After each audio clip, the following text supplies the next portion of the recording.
आपण पाहत आहात नाशिक खबर न्यूज, जनतेचे हक्काचे व्यासपीठ।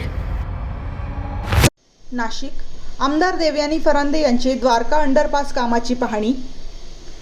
नाशिकच्या द्वारका परिसरातील वाढत्या वाहतूक कोंडीवर कायमस्वरूपी तोडगा काढण्यासाठी सुरू असलेल्या अंडरपास प्रकल्पाची आमदार देवयानी फरांदे यांनी अधिकाऱ्यांसह प्रत्यक्ष स्थळी भेट देऊन पाहणी केली। त्यांच्या सातत्यपूर्ण पाठपुराव्यामुळे आणि शासन स्तरावर केलेल्या प्रयत्नांमुळे या महत्त्वपूर्ण प्रकल्पाला मंजुरी मिळाली असून सध्या काम वेगाने सुरू आहे।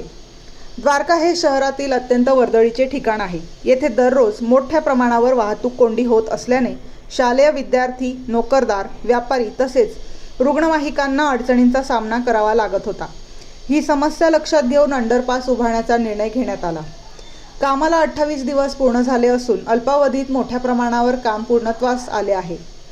आमदार फरांदे यांनी कामाची गुणवत्ता, गती आणि सुरक्षा विषयक उपाययोजनांची तपासणी करून निर्धारित वेळेत काम पूर्ण करण्याच्या सूचना दिल्या। प्रगतीबद्दल अभियंते आणि कामगारांचे त्यांनी अभिनंदनही केले।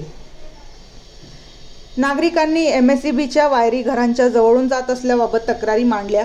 त्यावर अंडरपास पूर्ण झाल्यानंतर सर्व वायरी भूमिगत करण्यात येतील असे आश्वासन देत संबंधित अधिकाऱ्यांना आवश्यक कार्यवाहीचे निर्देश देण्यात आले। हा प्रकल्प पूर्ण झाल्यानंतर द्वारका परिसरातील वाहतूक सुरळीत होऊन नागरिकांना मोठा दिलासा मिळेल असा विश्वास आमदार देवयानी फरांदे यांनी व्यक्त केला।